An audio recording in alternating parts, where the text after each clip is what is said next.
हमारा group and team का जो कॉन्सेप्ट है इसको हम डिस्कस करेंगे। देखिए कल हमने ग्रुप का आगाज किया था पढ़ना, तो हमने यहाँ से बात शुरू की थी कि ग्रुप एक ऐसा कलेक्शन है लोगों का who perceive themselves as a group, जो अपने आप को एक ग्रुप समझते हैं। तो मैं सबसे पहले I am sharing my screen with you. Let's see, ये आपके सामने आ गई। अच्छा जी, तो सबसे पहले तो हम यहाँ से शुरू करते हैं आज अपने काम को।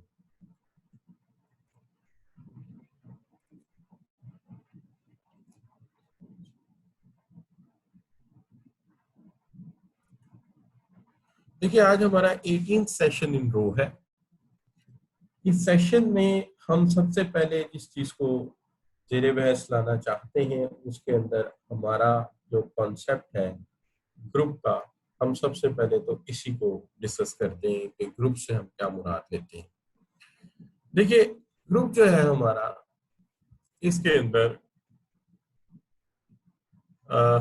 आज के सेशन में ग्रुप और इम्पोर्टेंस ऑफ ग्रुप पे बात करूंगा। सबसे पहले ग्रुप क्या चीज है। देखिए कल ये बात हुई थी कि group is a collection of individuals.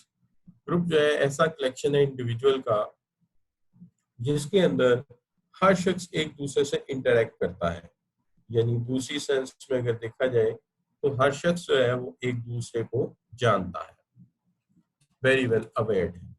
दूसरी बात जो हमने की थी वो ये की थी कि ना सिर्फ ये कि एक दूसरे के साथ बात करते हैं, बात करने के अलावा ये एक दूसरे को साइकोलॉजिकली भी बड़ी अच्छी तरह से जानते हैं, नफ्सियाती तौर पे एक दूसरे को समझते हैं।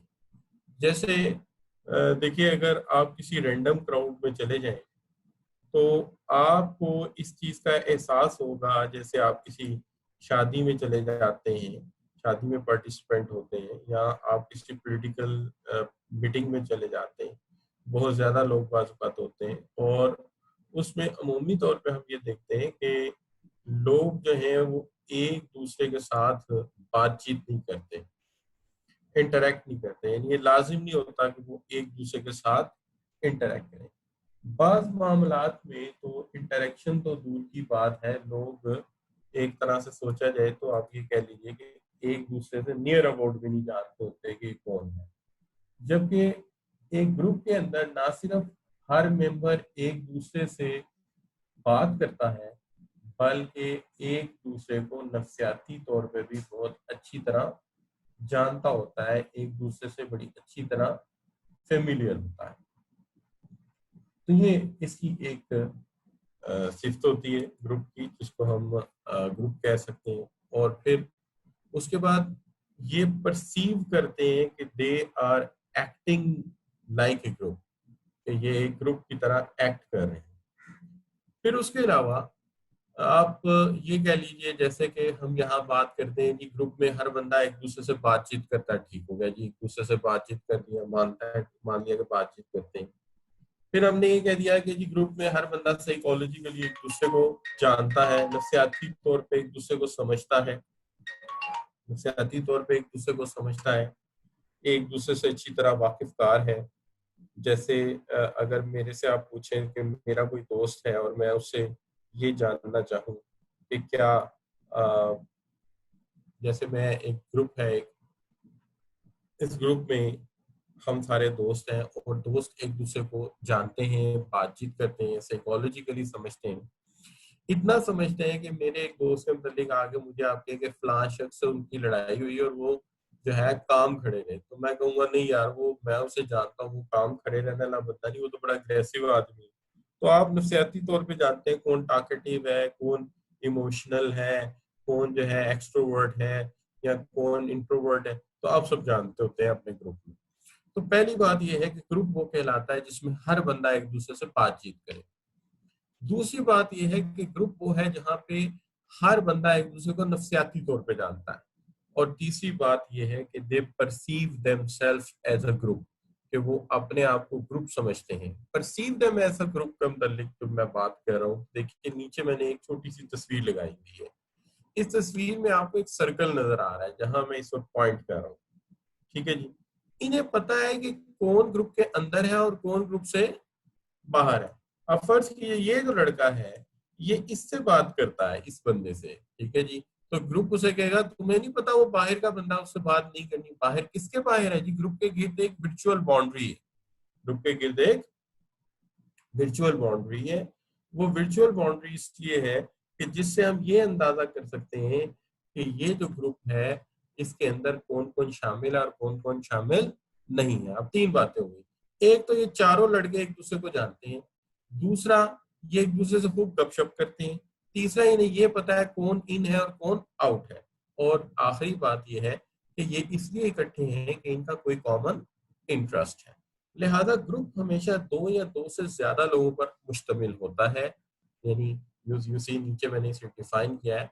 Group is consisted of two और more than two persons who interact with one another, जो एक दूसरे के साथ बातचीत करते हैं, such that each person influences, जिसके अंदर हर बंदा ग्रुप पे अपना असर डालता है, and influenced by each other, और दूसरे से मुतासिर भी होता है।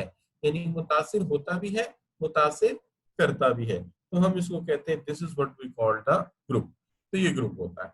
तो ग्रुप एक कलेक्शन है लोगों का जिसमें हर बंदा एक दूसरे से बातचीत करता है, नफसियाती तौर पे एक दूसरे को जानता है और perceive themselves as a group, को एक दूसरे को परसीव करते हैं कि वो एक ग्रुप है और उनका एक कॉमन इंटरेस्ट होता है जिसके लिए वो इकट्ठे होते हैं। अब यहां तक हमने बात कर ली कि this is what we are asking कि ग्रुप का मतलब क्या है। सबसे पहले तो हमें ये याद रखना है ग्रुप एक कलेक्शन है। ग्रुप में लोग एक दूसरे को जानते हैं, उन्हें पता है कौन इन है कौन आउट है और उनका एक कॉमन इंटरेस्ट है। ग्रुप में दो या दो से ज्यादा लोग होते हैं, वो एक दूसरे को मुतासिर करते भी हैं और मुतासिर होते भी हैं। तो यहाँ तक सबसे पहले तो हमें ये पता होना चाहिए, क्या हमें ग्रुप की डेफिनेशन समझ आ गई है?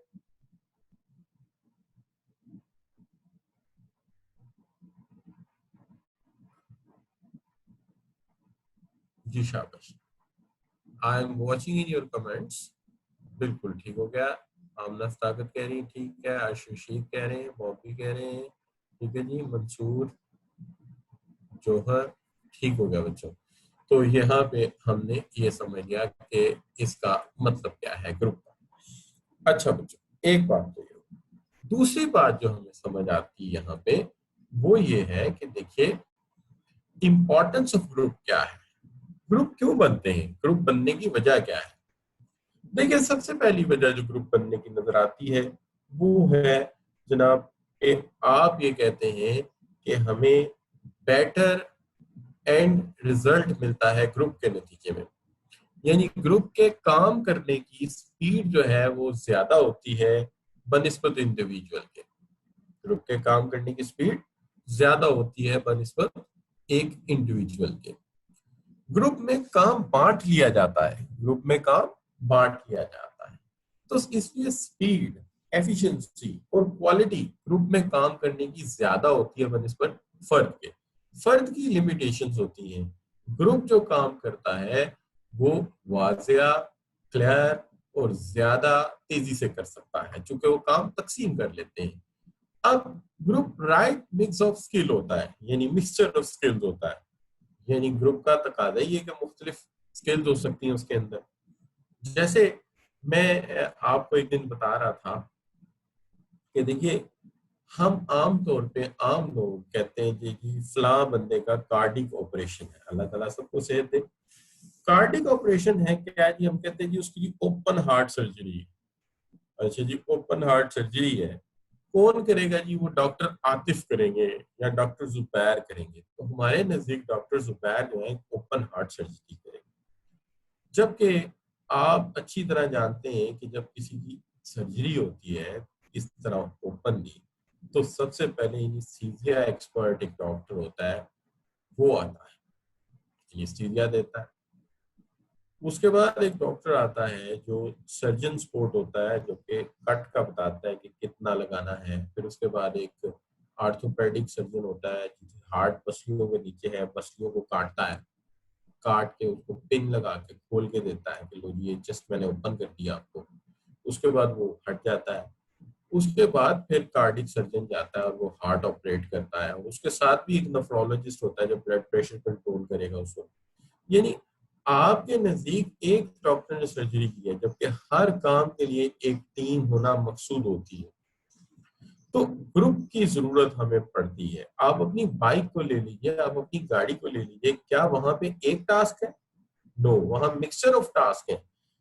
गाड़ी को ही ले लीजिए, इंजन का मामला मैकेनिकल इंजीनियर का है, बैटरी, स्पार्क, इग्निशन इलेक्ट्रिशियन का मामला है, इलेक्ट्रॉनिक्स एक्सपर्ट चाहिए वहां पे। गाड़ी की सस्पेंशन का मामला एरोडायनेमिक्स से रिलेटेड है, वो एक अलग मसला है। लिहाजा एक गाड़ी के अंदर इतनी डिफरेंट इंजीनियरिंग से इन्वॉल्व है, तो आपको हर जगह टीम की जरूरत पड़ती है, मिक्सचर की जरूरत पड़ती है। तो सबसे पहली बात यह है कि टीम की स्पीड ज्यादा होती है, टीम की काम करने की एफिशिएंसी ज्यादा होती है, और टीम एक राइट मिक्स ऑफ स्किल्स होती हैं, यानी एक स्किल नहीं होती, उसके पास कई स्किल्स होती हैं। उसके साथ साथ एक बात और भी है कि यहाँ पे जो टास्क है उसके अंदर कोऑर्डिनेशन ज्यादा होता है। टास्क के अंदर कोऑर्डिनेशन ज्यादा होता है, यानी एक दूसरे से ताउन की जरूरत ज्यादा होती है, और ये एक दूसरे से रिक्वायर्ड जो ताउन होता है वो भी करते हैं। मिसाल के तौर पे इंजन बनाने वाला जो चेसिस बनाने वाले से कॉपरेट नहीं करेगा तो वहाँ तो इंजन ही फिक्स नहीं होगा। सीट डिजाइनर काम नहीं करेगा। इसका मतलब है जब गाड़ी बनती है, बनाई जाती है, तो तमाम लोग एक दूसरे से ताउन करते हैं, कोऑर्डिनेट करते हैं, और कोऑर्डिनेशन हमेशा ग्रुप में हो सकता है। अगर अंडरस्टैंडिंग ना हो, आपस में गपशप ना हो, बातचीत ना हो, तो कभी भी जो है एक दूसरे की बात को समझा नहीं जा सकेगा। तो जब बात को ही नहीं समझ सकोगे तो फिर एक दूसरे के साथ कोऑर्डिनेट कैसे करोगे? लिहाजा ग्रुप की इसलिए भी हमें जरूरत पड़ती है। एक चीज और है जिसको हम कहते हैं कि ग्रुप के काम करने में आमतौर पे हमें साइनर्जी मिल जाती है।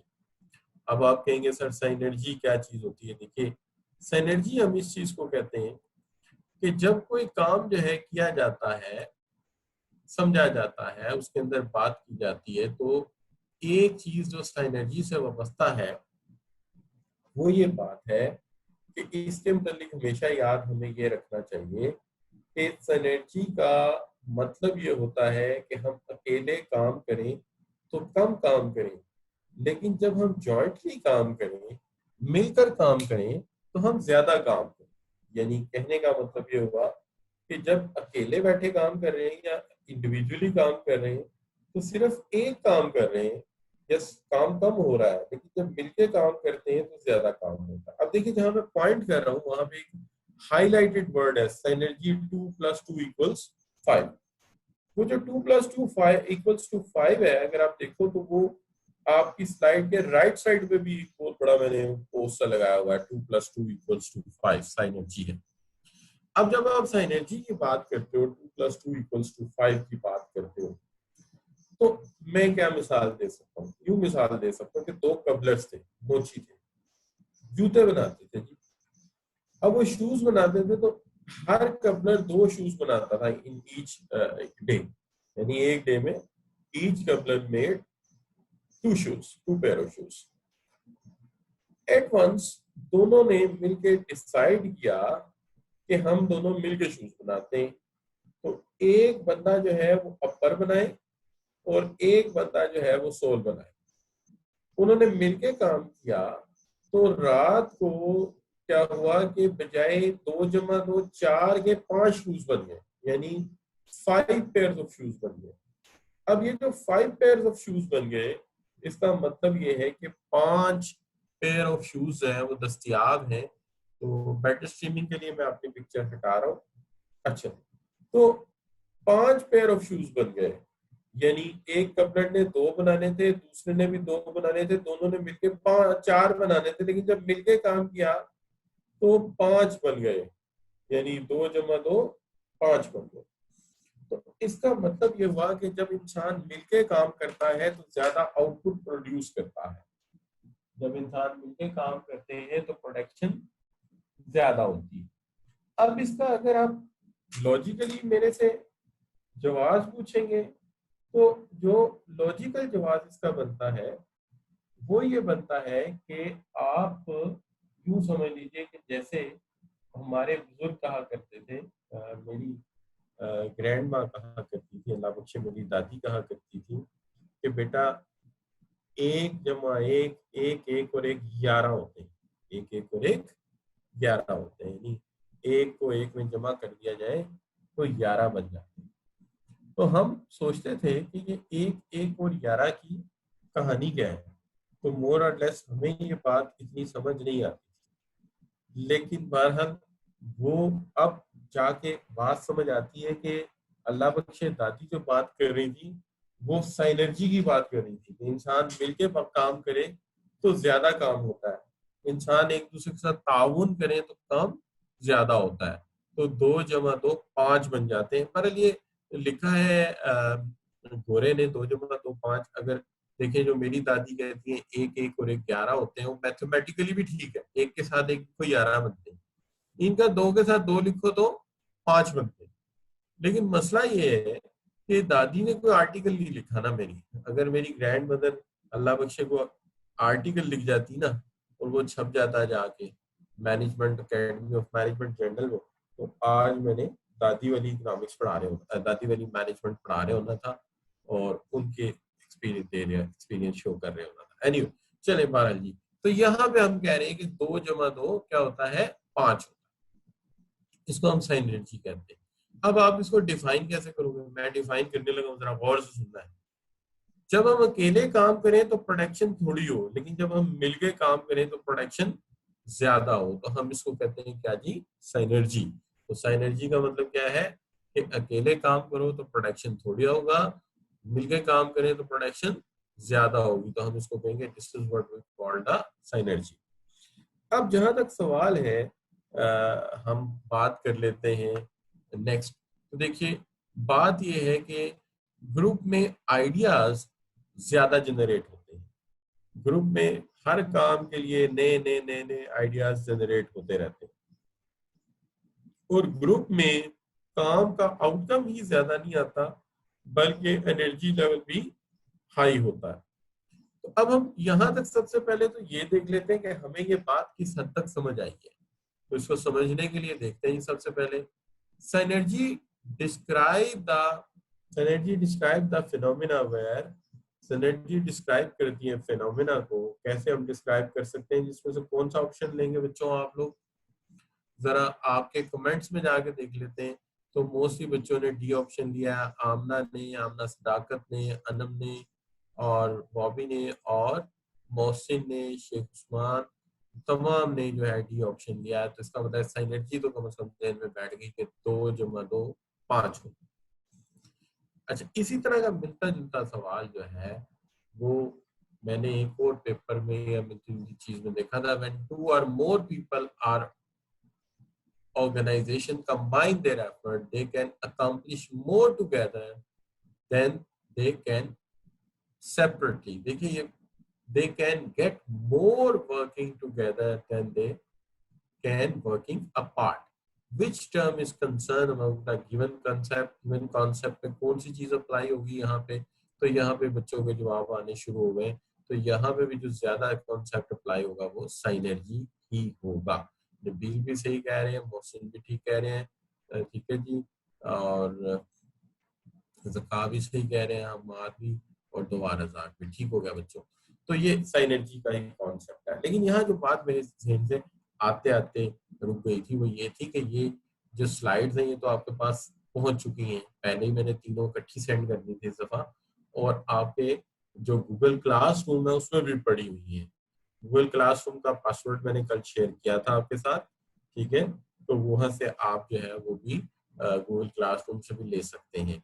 जो इम्पोर्टेंट बात थी वो ये थी कि आप साइनर्जी की अगर डेफिनेशन याद करना चाहो तो आप ये जो क्वेश्चन नंबर 2 है इसकी जो अपर स्टेटमेंट है ये साइनर्जी की एग्जैक्ट डेफिनेशन है। When 2 or more people or organization combine their effort, they can accomplish more together than they can separately। दूसरा फिक्रा भी definition, they can get more done working together than they can working apart। तो ये दोनों फिक्रे आपके लिए definition हो सकते हैं। अब जहां तक सवाल है सिनर्जी के हवाले से हमने बात समझ ली। अब यहाँ पे हमें दो बातें समझ आ गई। पहली बात हमें ये समझ आ गई कि ग्रुप क्यों बनता है, ग्रुप क्यों बनता है। दूसरी बात, ग्रुप की डेफिनेशन क्या है। तो हमने कहा group is a collection of two और more than two people who work together, या two or two more than two people who influence are being influenced by the group। तो ये हमने एक बात की, ग्रुप में लोग एक दूसरे को जानते हैं, बात करते हैं, गपशप करते हैं, साइकोलॉजिकली समझते हैं, and they know who is in who is out, ये बात है। उसके बाद दूसरी बात हमने ये की कि ग्रुप इसलिए बनता है कि ग्रुप में काम ज्यादा होता है, ग्रुप इसलिए बनता है कि वहाँ एफिशिएंसी ज्यादा होती है, ग्रुप इसलिए बनता है कि उसके अंदर आइडियाज कलेक्ट होते हैं, और ग्रुप इसलिए बनता है कि इसमें एक दूसरे की सोशल और मोरल सपोर्ट भी होती है। अब आगे क्या बात करना चाह रहा हूं मैं, आगे जो मैं बात करना चाह रहा हूँ वो ये बात है कि भाई मसला ये है जो कि इम्पोर्टेंट चीज है वो ये है कि हमें जो है वो इस चीज का अंदाजा होना चाहिए कि ग्रुप आमतौर पे टू टाइप्स का होता है। ग्रुप आमतौर पे टू टाइप्स का होता है। ग्रुप में जो है वो दो तरह के ग्रुप्स होते हैं। एक ग्रुप होता है जिसको हम फॉर्मल ग्रुप कहते हैं, और एक ग्रुप होता है जिसे हम इनफॉर्मल ग्रुप कहते हैं। तो group is broken into two parts. Group is broken into two parts. Group जो होता है वो दो तरह का होता है। सॉरी, मैं गलत बोल गया, मुझे यूं बोलना चाहिए था कि group is generally is of two types. Group जो है वो दो टाइप्स का होता है। ग्रुप जो होता है वो दो टाइप्स का होता है। एक ग्रुप होता है जिसको हम कहते हैं फॉर्मल ग्रुप, और एक ग्रुप होता है जिसको हम कहते हैं इनफॉर्मल ग्रुप। तो ग्रुप दो तरह का होता है, एक फॉर्मल ग्रुप और एक इनफॉर्मल ग्रुप। अब सवाल ये है जी, आज मैं दोबारा पासवर्ड दे दूंगा आपको, कोई मसला नहीं है, बिल्कुल ठीक है, हो जाएगी बात। अच्छा, टाइप्स ऑफ ग्रुप दो तरह के हैं। एक ग्रुप है जिसको आप कहते हो फॉर्मल ग्रुप, और एक ग्रुप होता है इनफॉर्मल ग्रुप्स। दो तरह के ग्रुप्स होते हैं। वैसे इनकी और भी बड़ी क्लासिफिकेशन है, लेकिन यहाँ पे हम अपने कोर्स के मुताबिक जो क्लासिफिकेशन कर रहे हैं, ये मैं वो बात कर रहा हूँ। अब जो आपका फॉर्मल ग्रुप है, ये आमतौर पे एक ऐसा ग्रुप होता है जिसके पास बकायदा एक ऑब्जेक्टिव होता है, जिसके पास बकायदा तौर पे एक ऑर्गेनाइज किया जाता है एक तयशुदा मकसद के लिए। जो तयशुदा मकसद के लिए ग्रुप जो है वो आप कह सकते हो कि कलेक्ट होता है, हम उसे कहते हैं कि ये फॉर्मल ग्रुप है। और हम आगे जितनी भी थ्योरीज पढ़ेंगे, वो ग्रुप लिखा होगा उसका मतलब टीम होगा, तो क्या है जी, तो वो टीम बन जाता है क्योंकि वो फॉर्मल ग्रुप है। although many people enjoy working in team, there is popularity होती है उसकी, और काम जो इफेक्टिव वर्किंग यहाँ पे हो पाती है। लिहाजा हम ये कहते हैं कि ग्रुप आमतौर पे फॉर्मल ग्रुप जो होता है एक ऐसा ग्रुप होता है जहां पर के एक तयशुदा मकसद होता है, एक तयशुदा मकसद होता है और तयशुदा ऑब्जेक्टिव होता है, लोग उसको हासिल करने के लिए इकट्ठे होते हैं। ऐसे ग्रुप को हम कहते हैं ये है हमारा फॉर्मल। जबकि दूसरी तरफ जो है वो इनफॉर्मल ग्रुप है। इनफॉर्मल ग्रुप आमतौर पे एक ऐसा ग्रुप होता है जहां वर्क प्लेस क्लिक्स, यानी कि इकट्ठे काम करने वाले लोग, नेटवर्क ऑफ पीपल जो है वो एक जगह इकट्ठे हो जाते हैं, और ये रेगुलर बेस पे एक दूसरे के साथ गपशप करते हैं। लेकिन इनका मकसद टाइम को मार्क करना होता है। अब देखिए, जहां पे मेरी स्लाइड है उसके इस तरफ आप देखें तो आपको एक ऐसा ग्रुप नजर आ रहा है जहां मैं पॉइंट कर रहा हूँ इस वक्त, जो गपशप करने वाले लोग हैं। इनका मकसद कोई खास नहीं है। जबकि दूसरी तरफ आप देखते हैं तो ऐसे लोग हैं जो सूटेड बूटेड खड़े हैं, एक ऑर्गेनाइज वे में खड़े हैं, तो ये एक फॉर्मल ग्रुप है। तो फॉर्मल ग्रुप जो है ऐसा ग्रुप होता है जिसका बाकायदा तौर पे एक मकसद होता है और वो एक टीम बनता है। ठीक है जी। और इनफॉर्मल ग्रुप वो होता है जहाँ पे लोग कैफेटेरिया में बैठ के चाय और समोसा खा रहे हैं, गपशप कर रहे हैं, अच्छा जी, डिस्कशन कर रहे हैं, जनरली बातचीत कर रहे हैं। अच्छा, और कोई आ रहा है कोई जा रहा है, जिसका टाइम हो गया जॉब का वो चला गया, जिसका भी टाइम रहता है वो बैठा चाय पी रहा है। तो ये इनफॉर्मल ग्रुप है। फॉर्मल ग्रुप में काम की बात होती है, सिर्फ ज्यादा से ज्यादा काम की बात होती है। फॉर्मल ग्रुप अपने काम पे फोकस रहता है। इनफॉर्मल ग्रुप कोई भी चिट चैट शुरू कर देता है, कोई लतीफा सुना दिया, कोई जोक सुना दिया, कोई रूमर शेयर कर ली, कोई गॉसिप शेयर कर लिए, वहां सब चल रहा होता है। अच्छा, क्योंकि उनका मकसद ही टाइम मार्क करना है। आप जरा गौर कीजिएगा, फर्ज कीजिए कि आज हम वही मिसाल लेते हैं कि let's say we are designing a new car, हम नई गाड़ी डिजाइन कर रहे हैं। कुछ इलेक्ट्रिकल इंजीनियर आ गए, कुछ इलेक्ट्रॉनिक्स इंजीनियर आ गए, कुछ मैकेनिकल इंजीनियर आ गए, कुछ एरोडायनेमिक्स, कुछ अकाउंटेंट्स, इकट्ठे होकर एक ग्रुप बना दिया। ये फॉर्मल ग्रुप है। क्यों? इसके पास एक मकसद है, और वो मकसद मैंने पहले बताया, क्या? हमें नई गाड़ी डिजाइन करनी है। जबकि फैक्ट्री के टाइम खत्म होने पे, ऑफिस के टाइम खत्म होने पे, बाहर खड़े दो अकाउंटेंट आपस में गपशप कर रहे हैं, या एक इंटरनल ऑडिटर है, कुछ अकाउंटेंट्स हैं, वो आपस में जर्नलाइज डिस्कशन कर रहे हैं, और क्या हाल है, घर में क्या हालात हैं, आजकल कंडीशंस कैसी जा रही है मुल्क की, आजकल इकोनॉमिक ग्रोथ रेट क्या जा रहा है। ये इनफॉर्मल चैट है। एक बात सियासत की, एक बात मीशत की, एक बात फैमिली की, एक बात काम की, तो इस तरह करके मुख्तलिफ बातें हो रही है, इनफॉर्मल होता है। जबकि पहला ग्रुप जो था, जो कि एक गाड़ी डिजाइन कर रहा था, एक कार डिजाइन कर रहा था, वो ग्रुप जो था वो आपका फॉर्मल ग्रुप था। तो सबसे पहले तो मैं आप दोस्तों से ये पूछना चाहूंगा कि क्या आपको ये समझ आई है कि फॉर्मल ग्रुप कौन सा है और इनफॉर्मल ग्रुप कौन होता है? क्यों बच्चों? Do you understand what is formal group and informal group? जी बिल्कुल ठीक हो गया, बिल्कुल ठीक हो गया। तो ये बात जो है बिल्कुल क्लियर हो गई यहाँ तक हमें। अच्छा जी, अब हम जो है वो समझ गए कि फॉर्मल ग्रुप क्या और इनफॉर्मल ग्रुप क्या। देखिए, एक बात जो यहाँ आगे जाने से पहले जरूरी है, फॉर्मल ग्रुप ने टीम बनना है, वो टीम होगा, और इनफॉर्मल ग्रुप कभी टीम नहीं बनेगा। लिहाजा अगली जो हमारी स्लाइड आ रही है, उसके ऊपर जो मैं बात करने वाला हूँ, यहाँ पे मैं बात करने वाला हूँ टीम के ऊपर, यानी फॉर्मल ग्रुप पे आगे ज्यादा फोकस होगा। अब सवाल ये है कि टीम क्या है। देखिए, सबसे पहली बात ये है, टीम बहुत ज्यादा लोग नहीं होते। टीम वो लोग होते हैं, they are very small in number. मिसाल के तौर पे क्रिकेट की टीम में कितने बंदे होते हैं? बिल्कुल सही कहा आपने, 11। हॉकी की टीम में 11, बास्केटबॉल की टीम में 6 या 8। तो इसका मतलब ये हुआ कि टीम जो होती है वो चंद एक लोगों पर मुश्तमिल होती है, चंद एक चुनिंदा किस्म के लोग, चंद एक सिलेक्टेड किस्म के लोग होते हैं विद कॉम्प्लीमेंट्री स्किल्स। ये ऐसे लोग होते हैं जिनके पास कॉम्प्लीमेंट्री स्किल्स होती है। आप अपनी क्रिकेट टीम देख लीजिए, क्रिकेट टीम के अंदर आमतौर पे 5 बॉलर और 5 बैट्समैन होते हैं, एक विकेट कीपर साहब होते हैं। ठीक है जी, ऐसे होता है ना। अच्छा, फिर उसमें ये भी लाजिम है कुछ फास्ट बॉलर होने चाहिए, कुछ स्पिनर होने चाहिए। दुनिया की कोई ऐसी टीम जिसमें फास्ट बॉलर ही ना हो, वो टीम ही नहीं है। अगर विकेट कीपर ना हो तो टीम ही नहीं है। लिहाजा टीम में स्मॉल नंबर ऑफ पीपल होते हैं, लेकिन वो कॉम्प्लीमेंट्री स्किल्स के साथ होते हैं। दूसरी बात, टीम में कमिटमेंट होती है towards common purpose and performance goals. वादा होता है एक दूसरे के साथ कि एक कॉमन गोल के लिए, एक पर्पस के लिए हम एक दूसरे के साथ जो है वो शेयर करेंगे, एक दूसरे के साथ कमिटमेंट करेंगे। तो लिहाजा टीम में हर बंदा एक दूसरे के साथ बाकायदा तौर पर कमिटेड होता है, बाकायदा तौर पे कनेक्टेड होता है। अब इसके अंदर एक चीज और भी होती है, for which they hold themselves mutually accountable.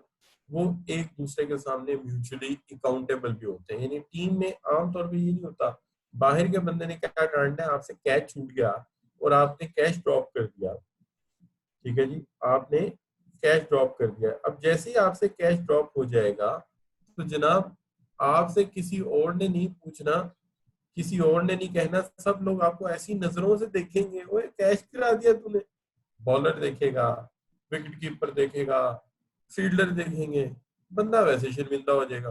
तो टीम की खूबी यह है कि स्मॉल नंबर ऑफ पीपल होते हैं, 11-12 लोग होते हैं, और फिर उनके पास असेंशियल स्किल्स होना जरूरी है, फिर ही वो टीम बनेंगे। और उनके पास एक कॉमन पर्पस और परफॉर्मेंस गोल्स होता है। और दूसरी बात ये होती है कि अपनी गलतियों के लिए, अपनी कामयाबियों के लिए, अपने अच्छे कामों के लिए किसी के सामने जवाबदेह नहीं होते, वो एक दूसरे के सामने ज्यादा जवाबदेह होते हैं। This is what we called a team. अब मैं एक यहाँ पे अगर ये कहूँ कि टीम तक मुझे समझ आ गई है, अब जरा मुझे ग्रुप और टीम में एक फर्क बता दें। अब जहन में क्या आना चाहिए, जहन में आना चाहिए जो ग्रुप है ना ये इनफॉर्मल ग्रुप है और टीम जो है वो क्या है, वो फॉर्मल ग्रुप है। तो हम यहाँ लिख देते हैं, अच्छा जी, ग्रुप में आम तौर पे लोग जो हैं वो एक दूसरे को क्या करते हैं, पीपल अकोमोडेट ईच अदर, ठीक है जी, गपशप करते हैं। जबकि टीम में एक ओपननेस होती है, ट्रस्ट होता है, एक दूसरे पे एतमाद होता है। ग्रुप में लोग एक दूसरे को अकोमोडेट करते हैं, टीम में एक दूसरे पे एतमाद ज्यादा होता है, एक फीलिंग ऑफ ओपननेस होती है।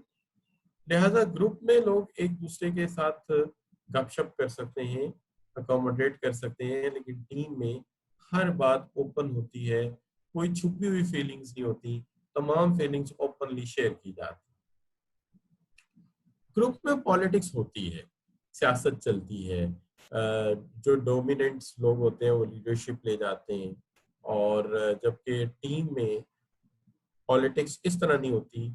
यहाँ पे कॉन्फ्लिक्ट्स रिजॉल्व किए जाते हैं, अगर इख्तलाफ हो जाए, अगर कोई मसला हो जाए, तो ये एक दूसरे से गपशप करते हैं खुल के, ओपननेस होती है, और डिसीजन जो होते हैं वो एक दूसरे के मशवरे से होते हैं। अब जब आप जानते हैं एक फैसला जब एक दूसरे के मशवरे से होगा टीम के अंदर, तो फैसला जल्दी चेंज नहीं होगा। जहां सियासत चलेगी, पॉलिटिक्स चलेगी, वहां पे डोमिनेंट लोग अपने फैसले करेंगे, और जब दूसरा ग्रुप डोमिनेंट आएगा तो उन फैसलों को रिजेक्ट कर देगा। इससे फिर क्या होगा, इससे कोई मंजिल की तरफ गामजन नहीं हो सकेगा। तो ग्रुप में दो बड़े फर्क आ गए। एक तो ग्रुप के अंदर लोग एक दूसरे को अकोमोडेट करते रहते हैं, सियासत होती है, फीलिंग्स छुपाई जाती हैं। टीम में फीलिंग्स का इजहार होता है, गपशप होती है, कॉन्फ्लिक्ट रिजॉल्व किए जाते हैं, नाराजगियां दूर की जाती हैं, और फैसले मिलकर किए जाते हैं। फिर ग्रुप में ऑब्जेक्टिव जो होता है may be modify, objective modify हो सकता है, तब्दील हो सकता है, जबकि टीम में ऑब्जेक्टिव बार बार बदले नहीं जाते, जबकि ग्रुप में ऑब्जेक्टिव चेंज हो सकता है। आप कहेंगे सर ग्रुप में ऑब्जेक्टिव क्यों चेंज होता है, मैंने पहले बात की है, जब फैसले सियासत की नजर हो जाते हैं तो डोमिनेंट लोग अपना फैसला करवा लेते हैं, तो जब दूसरे ग्रुप आते हैं वो चेंज कर देते हैं। जबकि टीम में फैसला हुआ ही जमहूरी तरीके से था, डेमोक्रेटिक तरीके से हुआ था, एक दूसरे की राय से हुआ था, लिहाजा उसके तब्दील होने का कोई चांस ही नहीं था। एक और बात, ग्रुप में प्रोसेस इश्यूज जो होते हैं वो छुपाए जाते हैं। कोई काम आपने किया है, आप वो दूसरे को छुपाते हैं मैंने किया कैसे, जबकि टीम में वर्किंग स्किल्स जो है वो ओपन रखी जाती हैं।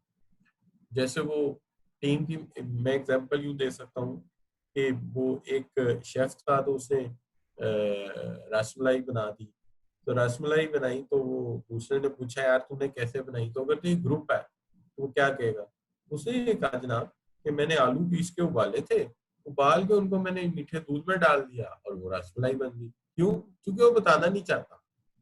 अच्छा, अगर ये टीम होती तो वो खुल के बताता अपने तमाम किचन असिस्टेंट्स को कि मैंने दूध को फिटा दिया, उसको मैंने फिर उसके अंदर जो है मैंने ये जो है वो चीजें शामिल की, और फिर उसको मैंने फ्राई किया, और फिर मैंने उसको दूध में डाल दिया। अब आप कह रहे होंगे सर को इतने काम कैसे आते हैं, जाहिर है लॉकडाउन में सर घर में बैठे हुए तो आजकल सारे काम सर से ही हो रहे हैं। अच्छा बच्चों, अब बात यह है कि यहाँ से शुरू करते हैं दोबारा बात, कि ग्रुप में लोग एक दूसरे से इख्तलाफ रखते हैं, सियासत चलती है, फैसले यकबारगी नहीं होते, एक दूसरे की राय से नहीं होते, और फैसलों में ये गानगत नहीं होती, इसलिए फैसले तब्दील हो जाते हैं। कोई काम किसी को आता है तो वो जानबूझ के दूसरों से छुपा लेता है, बताता नहीं है, और दिल में जो है वो कीड़ रखता है। टीम में बातें खुल के होती हैं, जज्बात खुल के इजहार किए जाते हैं, गपशप होती है, फैसले मिलजुल के होते हैं, बहस भी होती है, और जो काम जिस तरीके से होता है खुल के दोस्तों को बताया जाता है कि यार ये इस फॉर्मूले से ये चीज बनती है, ताकि सबको आ जाए। अच्छा, एक बात और है, ग्रुप में लॉयलिटी ज्यादा नहीं होती, क्योंकि उसमें तो वैसे ही मेंबर आते रहते हैं जाते रहते हैं, इसलिए ग्रुप में ज्यादा लॉयलिटी नहीं होती। जबकि टीम में बहुत ज्यादा आपस में मोहब्बत और यगानगत होती है, बहुत ज्यादा आपस में मोहब्बत और यगानगत होती है। लिहाजा ग्रुप में जो है वो आपस में खूब गपशप रहती है और यहाँ पे कॉम्प्लेक्स प्रॉब्लम सॉल्व कर लिए जाते हैं, मुश्किल काम भी हल हो जाते हैं। हम्माद कह रहा है कि तीसरा पॉइंट देखते हैं। अच्छा, तीसरा पॉइंट बच्चों, ऑब्जेक्टिव जो है मॉडिफाई हो जाते हैं। वो इसलिए कि ऑब्जेक्टिव तय करते हैं मिलके तय होने चाहिए, लेकिन ग्रुप में चूंकि सियासत चलती तो बाज लोगों की राय नहीं लेते, इसलिए फिर ग्रुप ऑब्जेक्टिव चेंज कर दिए जाते हैं। लेकिन टीम में ऑब्जेक्टिव तय ही किस तरह किए जाते हैं? ऑब्जेक्टिव एक डेमोक्रेटिक तरीके से तय किए जाते हैं, सबकी राय लेके दिए जाते हैं। तो जो काम सबकी राय से किया जाता है उसमें तो तब्दीली नहीं ना की जाती, क्या ख्याल है? जब एक काम सबकी राय से किया जाए तो उसमें क्या तब्दीली आएगी? इसलिए आम तौर पे टीम जो ऑब्जेक्टिव तय करती है उसमें रद्दोबदल के चांसेस काफी कम होते हैं। तो अब क्लियर हो गया हमारा आपको? अच्छा, चलिए ठीक है। अच्छा बच्चों, अब यहाँ तक बात जो है बिल्कुल वाज़ेह कर दिया। अब यहाँ से हमें आगे बढ़ना चाहिए, क्या ख्याल है बच्चों? यहाँ तक समझ आ गया हमें? अच्छा हमारा, यस ठीक है, थैंक यू। तो अब हमें यहाँ से आगे बढ़ना चाहिए जी। अंडरस्टैंड जी, ग्रुप और टीम का फर्क समझ आया हमें? शाबाश, कमेंट्स कर दीजिए। बिल्कुल ठीक हो गया, कील कह रहे हैं ठीक है। चले बाकी बच्चे भी कह दें एक दफा। ठीक है जी, अम्माद भी कह रहे हैं, बाकी बच्चे भी कह रहे हैं कि ठीक है। तो चले आपकी बात हम मान लेते हैं कि ठीक कर दिया जी आपने, बस काफी है। अच्छा, चले जी आगे बढ़ते हैं, बात करते हैं सबसे पहले अब हम इस चीज के ऊपर कि एक चीज होती है ग्रुप कोहिशन। ग्रुप कोहिशन क्या चीज है? देखिए, अगर हम एज अ फॉर्मल ग्रुप काम कर रहे हैं, एज अ टीम काम कर रहे हैं, तो काम करते करते हमारे अंदर एक स्पिरिट पैदा हो जाएगी। ये स्पिरिट हो जाएगी जिसको हम कहते हैं कि हम एक दूसरे के साथ कोहेसिवली अटैच हो जाएंगे। कोहेसिवली अटैच होने का मतलब ये है कि हम ये कह दें कि हम एक दूसरे के साथ जो है स्टिक हो गए, एक दूसरे के साथ जुड़ गए, तो हम एक दूसरे के साथ पेस्ट हो जाते हैं, जुड़ जाते हैं। उसकी वजह उसकी वजह ये होती है कि हम एक जगह जब काम कर रहे होते हैं तो नतीजा ये होता है कि हम डिस्कशन करते हैं, रोजाना बैठते हैं, चाय वाय पीते हैं, गपशप करते हैं। तो एक वक्त आता है, एक हमारे अंदर एक यूनानिमस स्पिरिट पैदा हो जाती है, जिससे ग्रुप में एक स्टिकीनेस पैदा होती है। ग्रुप मेंबर एक दूसरे के साथ जुड़ जाते हैं, ग्रुप मेंबर एक दूसरे के साथ स्ट्रांगली एसोसिएट हो जाते हैं। Just a minute.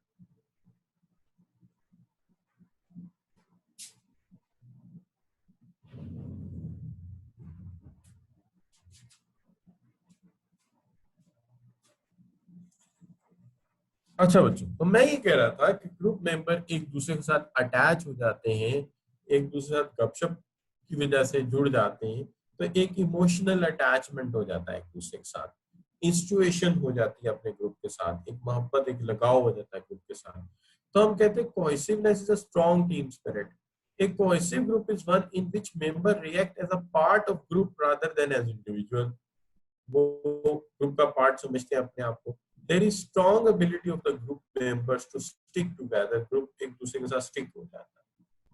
अब इसको समझाने के लिए मैं आपको इस जज्बे को समझाने के लिए या इस खास किस्म की फीलिंग को समझाने के लिए एक दो एग्जांपल देता हूँ। देखिए, आप में से अक्सर बच्चे क्रिकेट खेलते हैं, हॉकी खेलते हैं, या जो भी गेम खेलते हैं। मैं बचपन में बहुत क्रिकेट खेलता था। तो मुझे याद है जब मैं क्रिकेट खेल के आता था तो वक्त ज्यादा लगा देता था बाहर, तो घर आता था, घर आके डांट पड़ती थी। तो घर वाले कहते थे कि तेरे दोस्त अच्छे नहीं, तेरे दोस्त बड़े शरारती हैं, जो उल्टी तरफ लगाया है। तो मैं अक्सर गुस्सा करता था और कहता था मुझे जो कहना है कहो, मेरे दोस्तों को कुछ मत कहो। वजह, मेरा जो क्रिकेट क्लब है, मेरी जो टीम है, उसके साथ मेरा एक जज्बाती लगाव है। इस इमोशनल लगाव की वजह से मैं आपको ये इजाजत नहीं दे सकता कि आप मेरी टीम के खिलाफ बात करें। लिहाजा मैं किसी को अपनी टीम के खिलाफ बोलने नहीं देता। यही चीज आम जिंदगी में भी होती है। जब हम मुख्तलिफ किस्म के इश्यूज को सॉल्व करते हुए अपने दोस्तों से, अपनी टीम के साथ एक लगाव कर बैठते हैं और फिर उनके खिलाफ कोई बात करे तो अच्छा नहीं लगता। ये जज्बा जो है ये इस हद तक चला जाता है कि मैं, फर्ज कीजिए मैं थोड़ी देर के लिए, सपोज कीजिए मैं हॉकी का प्लेयर हूँ और मैं गेंद लेके गया हूँ अपनी डी से दूसरी टीम की डी की तरफ जिनके अगेंस्ट मैं खेल रहा हूँ, यानी अपोजिशन की डी के पास मैं गेंद ले गया और मुझे 4 प्लेयरों ने आगे से घेर लिया। तो मैंने क्या किया, मैंने पास उस दोस्त को दे दिया अपनी टीम के जो फ्री खड़ा था। मैंने 1 मिनट के लिए ये नहीं सोचा कि अगर मैं पास उसको दे दूंगा तो गोल मेरा तो नहीं ना होगा, गोल तो उसका होगा। लेकिन मैंने ये फौरन सोचा मेरा गोल होना हो, मेरी टीम तो जीत जाएगी। क्या हाल है, मेरा गोल होना हो, मेरी टीम तो जीत जाएगी। इसको कहते हैं कोहेसिवनेस, यानी जज्बा टीम का ऊपर है, इनफरादी जज्बा नीचे है और टीम के साथ एक जज्बाती लगाव है और उसके खिलाफ कोई बात सुनने को हम तैयार नहीं। तो हम यहाँ कमेंट्स में देखते हैं सबसे पहले दोस्तों के कि आप क्या कहते हैं इसके बारे में। जी प्लीज, ये समझ आ गया आपको? कोहेसिवनेस, अकील कह रहे हैं ठीक है, और उसके बाद जो है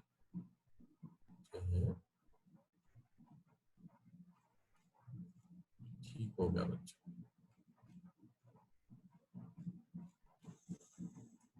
ठीक है बच्चों, तो हमें ये समझ आ गया कि हामिद भी कह रहे हैं, कील भी कह रहे हैं कि ठीक है, तो ये ठीक है, फिर हम इसको यहाँ पे आगे बढ़ते हैं। तो group cohesiveness is a stickiness of group, हम एक दूसरे के साथ जज्बाती तौर पे जुड़ जाते हैं। कोहेसिव ग्रुप जो होता है इसके अंदर कुछ खास चीजें होती हैं जो बड़ी इंपॉर्टेंट है। कोहेसिव ग्रुप में एक लीडर होता है, वो लीडरशिप थ्योरीज में आप पढ़ चुके हैं, वो एक बड़ा अच्छा माहौल क्रिएट करता है, वो सबको मोटिवेट करके रखता है। कोहेसिव ग्रुप की एक खसूसियत ये होती है कि इसके अंदर तमाम स्किल्स मौजूद होती हैं, किसी से बाहर मदद लेने की जरूरत नहीं पड़ती। कोहेसिव ग्रुप एक ऐसा ग्रुप होता है जिसको अपना मकसद और अपना गोल बिल्कुल क्लियर होता है। इनकी टीम में एक आइडेंटिटी होती है और इनकी टीम मेंबर की आपस में एक लॉयलिटी होती है। इस तरह एक कोहेसिव ग्रुप बनता है। कैसे? एक लीडर होता है और उनके पास राइट मिक्स ऑफ स्किल्स होती हैं, उसके बाद एक क्लियर कमिटमेंट टू गोल होती है, टीम की आइडेंटिटी होती है और टीम सॉलिडेरिटी होती है। अगर ये एलिमेंट इकट्ठे हो जाए तो फिर यकीनन एक यूनानिमस यूनिट बनेगा जिसको हम कोहेसिव ग्रुप का नाम दे सकते हैं। अब यहाँ पे हम सबसे पहले कहते हैं कोहेसिव ग्रुप के एडवांटेजेस क्या हैं। कोहेसिव ग्रुप के एडवांटेजेस ये हैं कि कोहेसिव ग्रुप जो है वो बड़ा रिलैक्स एटमॉस्फेयर देता है हर मेंबर को। इस ग्रुप में हर इंडिविजुअल जो ग्रुप में है उसको डिसीजन में पार्टिसिपेट करने की खुली इजाजत होती है, ओपन इजाजत होती है। यहाँ कमिटमेंट बड़ी स्ट्रांग होती है अपने गोल्स के साथ और ये ग्रुप प्रोग्रेस ज्यादा करता है, ज्यादा मेहनत करता है और गोल्स तक पहुंचता है। और यहाँ पे एक सोशल इन्वायरमेंट होता है, सपोर्ट एंड कम्युनिकेशन ज्यादा होती है। अगर कोई ग्रुप मेंबर किसी वजह से डिमोटिवेटेड है तो ग्रुप मेंबर उसको मोटिवेट करते हैं। तो हम ये कहते हैं कोहेसिव ग्रुप एक ऐसा ग्रुप है जिसका माहौल बड़ा आइडियल है, फैसले में हर शख्स से राय ली जाती है, हर बंदे से कमिटमेंट, हर बंदा कमिटेड होता है अपनी टीम के मकासद के साथ, और ये बड़ा प्रोग्रेसिव ग्रुप होता है। और इसके साथ साथ ये है कि ये एक दूसरे को सपोर्ट करते हैं, कंसोल करते हैं, खुशी गमी में शामिल होते हैं एक दूसरे की। तो ये इसके एडवांटेज है। तो यहाँ पे आगे कोहेसिव ग्रुप को हम वाइंड अप कर देते हैं कि कोहेसिव ग्रुप क्या है, इसके मकासद क्या है, इसके फायदे क्या है, सारी बातों को। अब इससे आगे हम चलते हैं तो सबसे पहले हम टीम बनने की स्टेजेस पे बात करते हैं। टीम बनने की स्टेजेस जो है वो हमें टकमैन स्टेज ऑफ ग्रुप डेवलपमेंट से पता चलती है। देखिए टकमैन स्टेजेस जो है इसके अंदर सबसे पहली स्टेज जो है ये है फॉर्मिंग। फॉर्मिंग एक ऐसी स्टेज है जहां ग्रुप फॉर्म होता है, यानी ग्रुप में लोग एक दूसरे से आके मिलते हैं। जैसे मैंने वो मिसाल दी थी कि हम गाड़ी को, कोई गाड़ी डिजाइन कर रहे हैं, लेट्स से हम इंजीनियर हैं, हमें गाड़ी डिजाइन कर रहे हैं और हमारा एक ग्रुप बना दिया गया है जिसने एक नई कार डिजाइन करनी, हमारा एक ग्रुप बना दिया गया जिसने एक नई कार डिजाइन करनी। तो हमने एक नई कार डिजाइन करनी है, तो हम इकट्ठे होते हैं, तो पहले दिन हमें बुलाया जाता है, एक दूसरे से मिलाया जाता है। तो ये फॉर्मिंग स्टेज है। अब अगर मेरी इस स्लाइड पे देखोगे तो फॉर्मिंग की स्टेज यहाँ है, जहाँ ये देखिए मेरा इस वक्त मैं पॉइंट कर रहा हूँ, जहाँ मैं पॉइंट कर रहा हूँ वहां पे देखिए लोग एक दूसरे से हाथ मिला रहे हैं, गपशप कर रहे हैं। तो आज वो दिन है जब हम कलेक्ट हुए हैं, इकट्ठे हुए हैं, हमें बताया जा रहा है कि हमने करना क्या है। तो ये हमारा पहला स्टेज है। तो हम पढ़ते हैं, हमने इसमें क्या लिखा है, कहते हैं group is not yet a group, simply collection of individual. यहाँ हम ग्रुप नहीं, हमें कभी कलेक्शन ही हुए। At this stage purpose of group is discuss, यहाँ पर्पस डिस्कस हो रहा है अलॉन्ग विद इट्स टाइटल, हर बंदे के टाइटल के साथ। कंपोजिशन हो रही है, लीडर एंड लाइफ स्पैन पे बात हो रही है, लीडर कौन है, कितने अरसे के लिए ग्रुप बना है। इंडिविजुअल जो है वो एक दूसरे के साथ एक इंट्रोडक्शन ले रहे हैं, आइडेंटिटीज क्रिएट कर रहे हैं। और यहाँ पे जो है एक आप कह रहे हो कि सिमिलैरिटीज डिस्कस की जा रही है, और टीम जो है वो एक दूसरे से, टीम मेंबर मालूमात जो है वो शेयर कर रहे हैं, डिस्कस कर रहे हैं। तो ये स्टेज जो है ये फॉर्मिंग की है। आसान अल्फाज में, सिंपल अल्फाज में, आपकी नेटिव जबान में, फॉर्मिंग वो स्टेज है जहाँ ग्रुप मेंबर्स को या टीम मेंबर्स को एक दूसरे से मिलाया जाता है, गपशप कराई जाती है, नाम बताए जाते हैं, स्पेशलिटीज बताई जाती हैं, लीडर से बुलाया जाता है और गपशप होती है। एक दूसरे के साथ जो है वो क्या कहते हैं, बाहमी दिलचस्पी के मोड़ पे बात होती है। तो हम कहते हैं ये है फॉर्मिंग। अब फॉर्मिंग के बाद ग्रुप की जो अगली स्टेज शुरू होती है उसे हम स्टॉर्मिंग। देखिए मैं एक मूवी देख रहा था या एक प्रोग्राम छोटा सा देख रहा था जियोग्राफिक चैनल पे। मैंने जियोग्राफिक चैनल पे एक प्रोग्राम देखा और उसके अंदर देखा कि एक सफारी पार्क बनाया जा रहा है, नया स्टैब्लिश किया जा रहा है। तो वहां वो ला के कुछ जिब्रा छोड़ देते हैं, कुछ गिजल्स छोड़ देते हैं, कुछ एलिफेंट छोड़ देते हैं, फिर लेपर्ड, लॉइन और इस तरह की चीजें छोड़ देते हैं। तो सबसे पहले उस जंगल में लड़ाई शुरू हो जाती है। शेर कहता है जी जंगल का बादशाह मैं बनूंगा क्योंकि मैं सबसे ताकतवर हूँ। हाथी कहता है जी मैं जंगल का बादशाह बनूंगा क्योंकि वो सबसे बड़ा है साइज में, हुजम में। तो वहां एक लड़ाई शुरू हो जाती है, कौन जंगल का बादशाह बनेगा। तो बाकायदा तौर पे देखा कि फाइट हो रही है वहां पे, ठीक है जी, जिसका जो दाव लगे। इंसानों में भी ऐसा होता है। आप हैरान होंगे कि सर ने ये क्या कह दिया, इंसानों में भी ऐसा होता है। बिल्कुल होता है।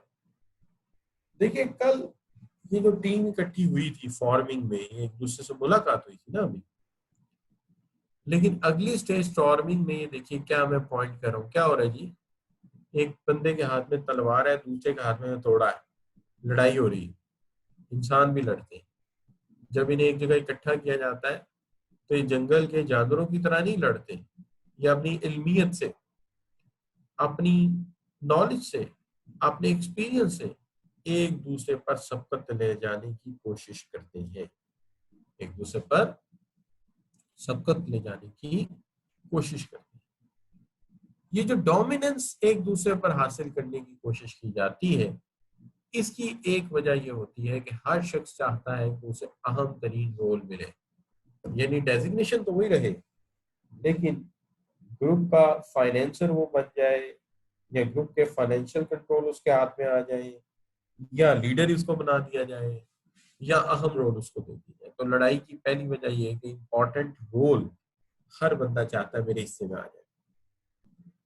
और दूसरी लड़ाई की वजह यह है कि अभी कुछ लोग इकट्ठे हुए हैं ना, तो हर एक के सोचने का अंदाज अलग है।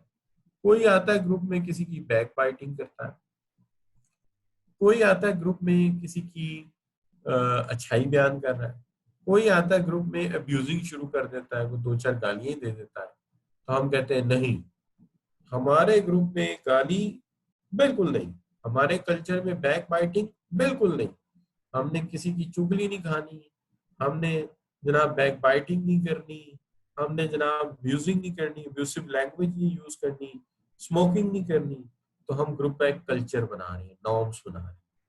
इसके ऊपर भी लड़ाई हो सकती है, इसके ऊपर भी लड़ाई या कॉन्फ्लिक्ट हो सकता है। तो सबसे पहले तो हम इकट्ठे हुए थे फॉर्मिंग में, लेकिन स्टॉर्मिंग में हमारी लड़ाइयाँ हुई। वो लड़ाइयाँ क्यों हुई? लड़ाइयाँ इसलिए हुई कि अहम रोल हर बंदा चाहता मुझे मिल जाए, डोमिनेंस हो मेरा, और दूसरी बात यह है कि ग्रुप नॉर्म्स डिसाइड हो जाएं, ग्रुप के अंदर बिहेव करने का तरीका डिसाइड हो जाए। ये दो बातें। अब तीसरी स्टेज जब आएगी वो है नॉर्मिंग। नॉर्मिंग में दोनों बातें तय हो गई, रोल भी डिसाइड हो गए,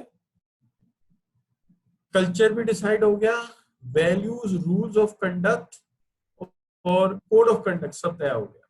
जब ये तय हो गया तो ग्रुप में एक नॉर्मिंग आ गई। नॉर्मिंग में एक दूसरे की मदद शुरू हो गई। ये देखिए मैं जहां पॉइंट कर रहा हूं, दूसरे की मदद शुरू हो गई। अब पहले जो सिचुएशन थी उसके अंदर अगर आप देखें तो सिर्फ एक मुलाकात हुई थी। दूसरी जो सिचुएशन थी स्टॉर्मिंग, उसमें क्या हुआ? लड़ाइयां हुई। किस पे? ग्रुप में बिहेवियर कैसा होगा वो तय हुआ, कंडक्ट कैसा होगा, रोल किसका क्या होगा, ये बातें तय हुई। नॉर्मिंग में मामलात नॉर्मलाइज हो गए, नॉर्मिंग में मामलात नॉर्मलाइज हो गए। अब चौथी स्टेज आ गई जिसको हम कहते हैं परफॉर्मिंग।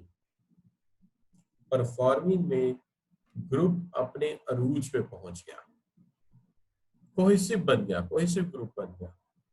कोहेसिव ग्रुप होने की वजह से ग्रुप लीडर को बहुत ही कम काम करना पड़ता है, जो टास्क है हर बंदा खुद समझता है उसे क्या करना है, और ग्रुप की परफॉर्मेंस आउटस्टैंडिंग होगी।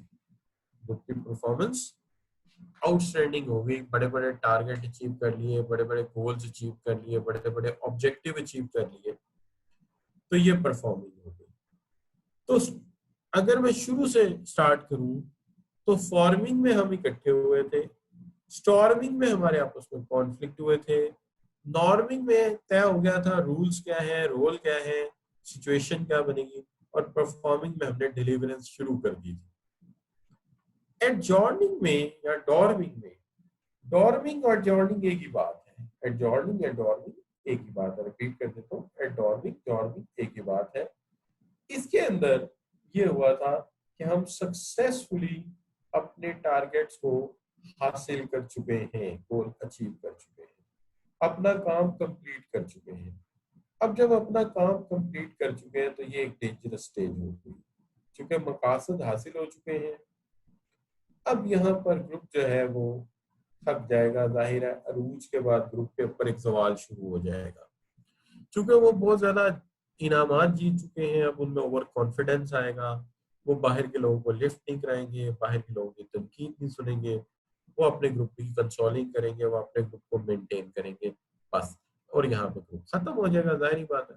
अब एक अरूज पे पहुंचने के बाद हर चीज खत्म होती। तो हम अगर रिपीट करें तो हम ये कहते हैं फॉर्मिंग में हम इकट्ठे हुए थे, मिले थे, स्टॉर्मिंग में आपस में कॉन्फ्लिक्ट हुआ था, लड़ाइयाँ हुई थी, नॉर्म्स पे, कल्चर पे, रोल्स के ऊपर आपस में बातचीत हुई थी। ठीक है जी। अच्छा जी, अस्सलाम वालेकुम। अच्छा, और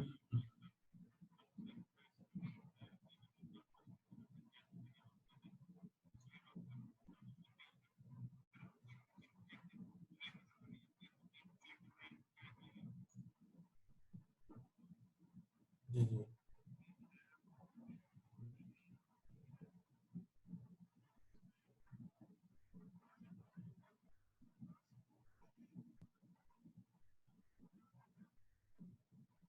जी, मैं करता हूँ, मैं कर अभी कर रहा हूँ। Thank you, thank you. अच्छा बच्चों, तो आज हम इसको यहाँ तक जो है बात जो है वो कर ली हमने। तो इसको इंशाल्लाह अपने नेक्स्ट सेशन में एक दफा फिर रिवाइज करके इसे कुछ एमसीक्यूज आपके सामने रखेंगे।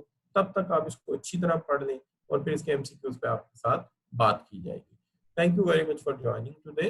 अल्लाह हाफिज, इंशाल्लाह मिलते हैं हम नेक्स्ट सेशन में। अंटिल देन, अल्लाह हाफिज।